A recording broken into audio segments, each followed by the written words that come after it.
Hello, my name is Tony. In the Outer Hebrides, a seaplane lands off the coast of a small isolated island, home to a small isolated island community. This is Summerisle. The pilot of the plane is Sergeant Neil Howie Edward Woodward. He's made the journey from the mainland to investigate the reported disappearance of a local schoolgirl, Rowan Morrison. Howie received an anonymous letter personally alerting him to the situation. His odyssey begins. That is the premise for The Wicker Man. For those of you who may not know, The Wicker Man is felt by some to be the greatest British horror film ever made, the principal exponent of the folk horror subgenre, the Citizen Kane of horror flicks, perhaps even the best film in the known universe and beyond. Is it all those things? Is it possible to even be all those things? Most likely not, but to some extent, The Wicker Man fits the brief, and most definitely goes some significant way to justifiably achieving the essentials of the qualities attributed to it over time. The run of the arrow was thus: in 1971, Christopher Lee was looking for acting projects that were contrary to his public image and weren't the sort of things he was usually offered. He was on the lookout for parts he found personally interesting, more challenging. By chance, he ran into playwright Anthony Sleuth Schaefer, and they got talking. They decided to work together on something.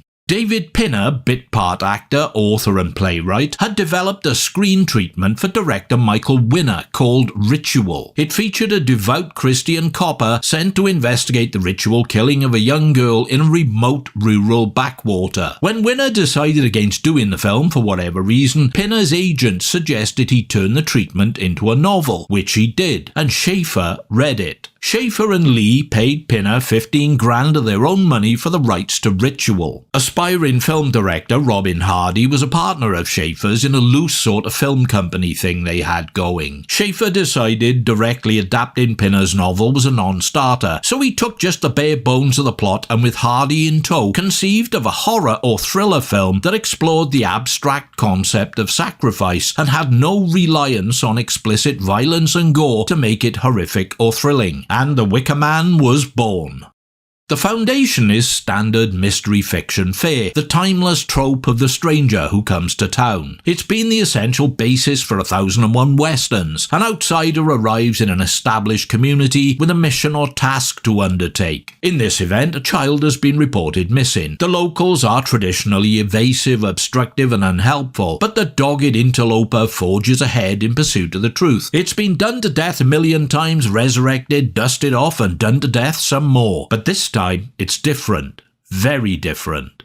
The Wicker Man is an intricate, immaculately woven tapestry of intersecting cross-cultural elements combined to provide an unsettling and unnerving experience like no other. It draws on themes including strict Christian dogma, arcane pagan religious beliefs, folk music, song and dance, explicit Earth Mother eroticism, and integrates them dynamically to build an escalating atmosphere of otherworldly threat and tension. As horror fantasy cinema outings go, it was unique and remains unequalled. Woodward's Sergeant Howie is not an instantly appealing heroic character. He's a near-puritanical Christian fundamentalist, a rigid dogmatist who is about to be married. His beliefs extend to the sanctity of the institution of marriage in a biblical sense, so no sex out of wedlock then. He's a middle-aged heterosexual male who has kept himself pure, virginal, in Scotland. Yeah, right. That obviously takes some doing. His resolve is going to be tested as the islanders have a somewhat more open and permissive approach to sex and sexuality. Nude sing-alongs and naked nymphette jamborees in the sunshine an absolute must. Straight off, there is an ideological friction between conflicting belief systems. Howie's nemesis, his opposite number, comes in the shape of Lord Summerisle, Christopher Lee. He's the local laird, patriarchal leader of a community that has rejected traditional Christian doctrine in favour of worshipping the old gods, those pagan elemental deities of earth, air, fire and water. Howie is appalled, his Christian sensibilities deeply offended, and reacts confrontationally, while Summerisle seems quite understanding understanding and benevolent in comparison, a liberal and open-minded community leader. He's presiding over a grassroots hippie commune at heart, albeit one that strips back the peace and love idyll to its somewhat darker pagan genesis. This is Christopher Lee, don't forget, so there might just be something a bit ominous simmering away beneath that facade of good-natured tolerance and bonhomie. And of course there is. It's a culture clash, but one in which Howie's stripe of firebrand fundamentalism seems more close-minded and less humanitarian, and as the tale proceeds, it becomes clear that both forms of religion are equally unyielding and unforgiving. Which one wins out? Probably neither, not that we see beyond the horrifying outcome. But let's not get ahead of ourselves. As Howie's investigation continues, he is increasingly alienated and disgusted by what he encounters and experiences in this otherworldly environment, its practices and traditions so in opposition to what he understands as the real world.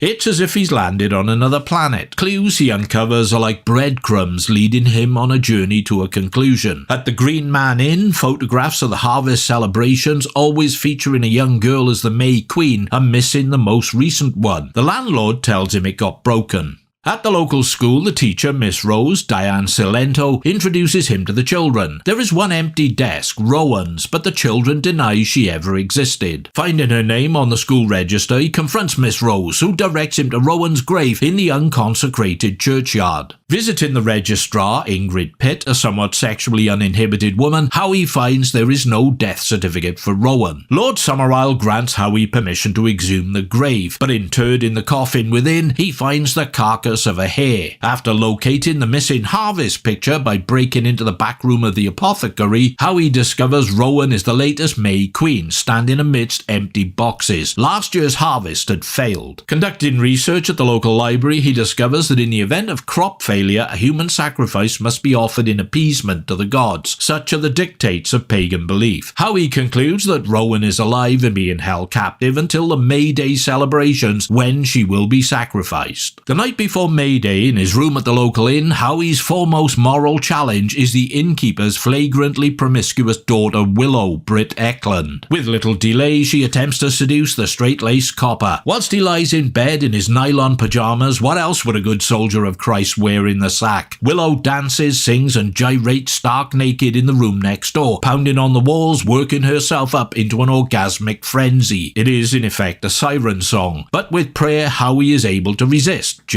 This is one of the most erotically charged sequences ever committed to film. The construction and execution are absolutely superb. Howie's torment and struggle to restrain and subjugate his baser sexual instincts, brilliantly communicated through incisively creative editing, the eerie rhythmic folk music, and the electrifying choreography of it all. Just one standout moment in a film packed full of them.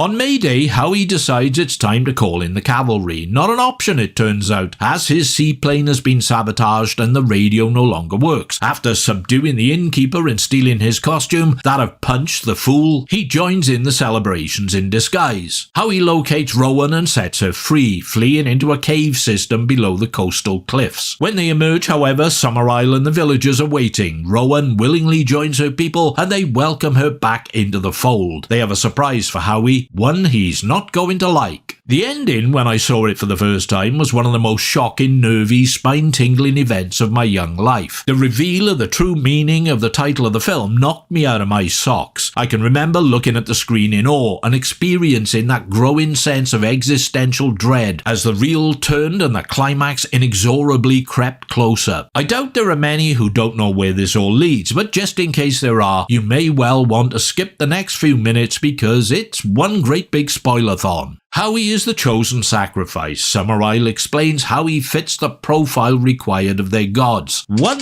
He came of his own free will. 2. He has the power of a king because he represents the law. 3. He's a virgin. 4. He's a great big fool because he fell for the deception and dressed as one. Bonus! The last reveal is that of a giant Wicker Man, a towering construction with cages full of livestock and a man-sized cell reserved for Howie. He is forcibly placed within it and the structure set alight, becoming a gigantic funeral pyre and free-form barbecue. The islanders sing the Middle England folk song Summer is a-comin' in whilst the Wicker Man burns, and Howie prays and quotes scripture in terror, stricken with fearful anguish at his inevitable fate. There are few more potent images in movie history than the crackling, crumbling Wicker Man as it collapses in on itself whilst the villagers sing, the sea roars and the sun sets. There are few more powerful exhortations than Howie's final strangulated howl of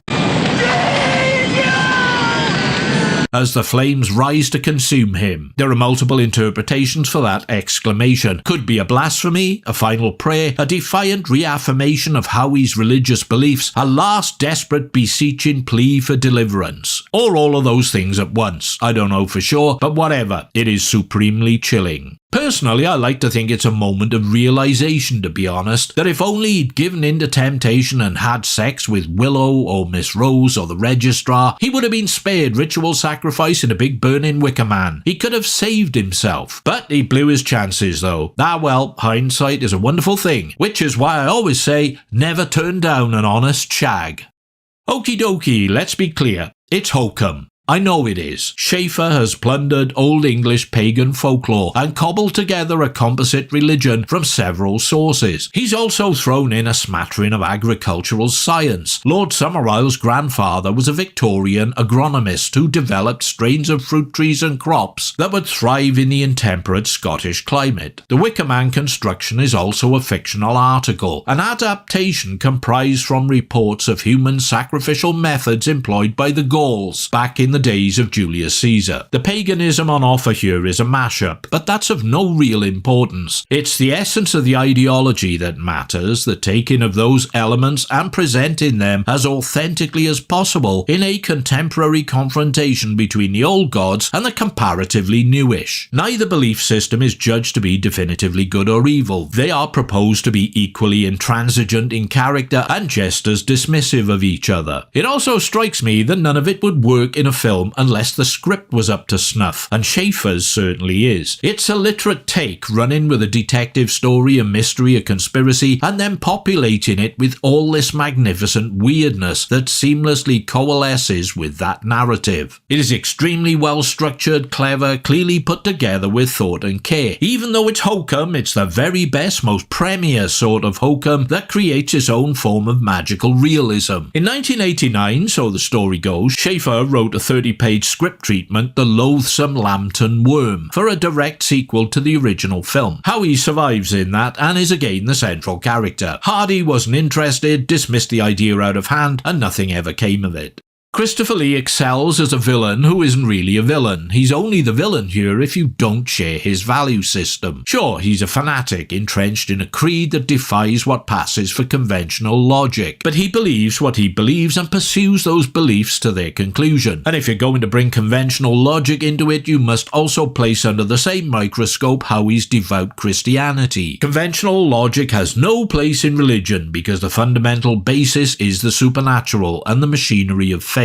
Lee effortlessly embodies the complex essence of a zealous man behaving perfectly reasonably in response to the universe as he understands it. He'll even play dress-up with the great unwashed. We might gravitate more towards Howie because he more represents us. He's the law. We may well be Christians. His intentions are decent and honourable, to find and rescue a missing child. But in the final summation, he and Summerisle are just different sides of the same inflexibly minted coin. Neither can concede ground nor accept the other. Edward Woodward has the more challenging role. His time as the conflicted government assassin in the long-running but quintessential TV thriller series Callan had just ended. If he was looking for something different that would enhance his career, The Wicker Man delivered the first bit. It would take US TV show The Equalizer to deliver the second years later. The character of Sergeant Howie is not an attractive one. He's authoritarian, rigid, borderline puritanical, highly judgmental, full of his own self-righteousness and self-belief. Yet because he is frustrated in his quest, because he has a just cause, and because he is made to suffer for his efforts, we do identify with him, and we do want him to succeed, or at the very least survive. Woodward gives the most impressive and emotionally demonstrative performance in the film, and it's a testament to his skills and his investment in the role that even as the flames start to engulf him, you may find, as I did, a part of you is willing him to escape his terrible fate. Just if maybe he could, but no. The issue of who wins and who loses, Team Christian or Team Pagan, is ultimately inconclusive. Team Christian gets toasted right enough. Team Pagan gets their sacrifice. But does this year's harvest succeed for Team Pagan? Who can say? But I'm open to theories or suggestions about this. Anyone?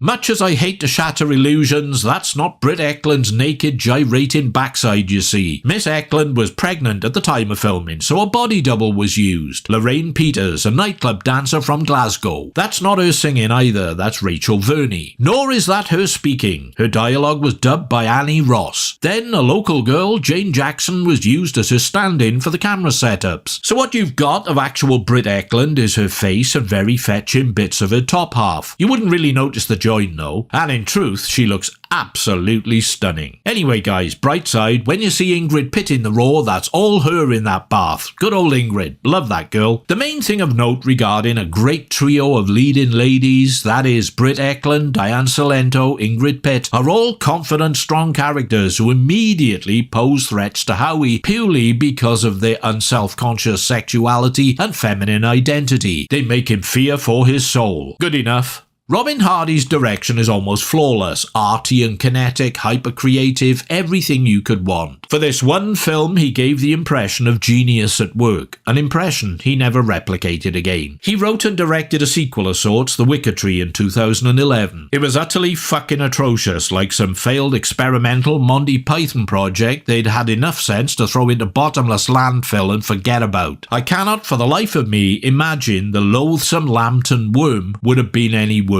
Still, all credit to Hardy. For this one time, with The Wicker Man, he crafted motion picture nirvana, and I will always rate him highly for that achievement. The cinematography by Harry Waxman is lovely, like animated paintings of landscapes, villages and people slapped onto nearly every single frame of film. He composes images that will burn into the memory. Stellar visual work. His next movie was Digby, the Biggest Dog in the World. Was there some sort of fucking curse attached to The Wicker Man? Halfway through the making of the film, Hardy announced to all, "We're making a musical." I think he was joking. The music, though, is of critical importance to the overall atmosphere of the piece. Composer Paul Giovanni adapted several Old English folk songs from as far back as the 13th century, with some later period Scottish tunes in the folk tradition. Willow Song, sung and played over the Britt Ekland erotic seduction scene, has become a modern folk standard. Yes, there are some impromptu musical numbers, you could call them, I suppose, but unlike traditional film musicals where people just burst into song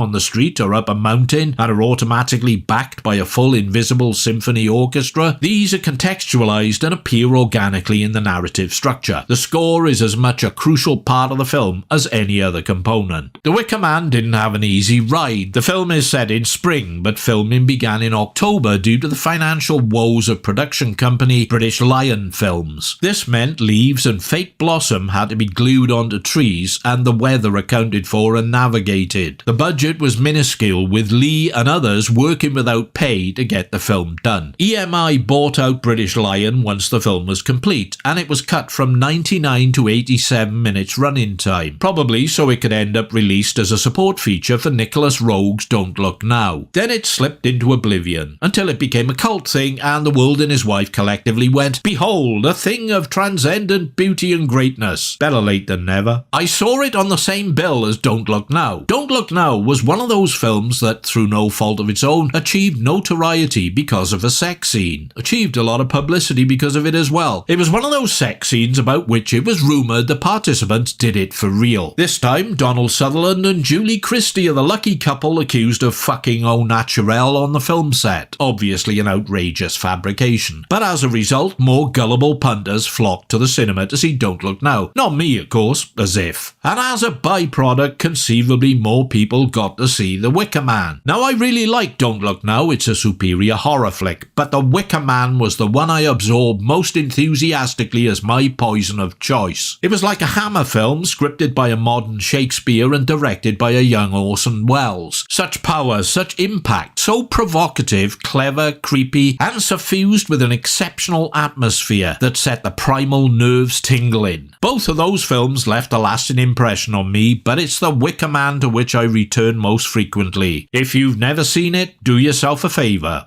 A bloody big one. Thank you, I'm grateful as always for your time and attention. Do whatever you want to do next. Hit like, don't like, comment, subscribe, be a patron of my Patreon thing, make a financial contribution via the thanks button. Whatever you choose is fine by me. I will no doubt be back in the fullness of time. Until then, you take good care, pilgrims.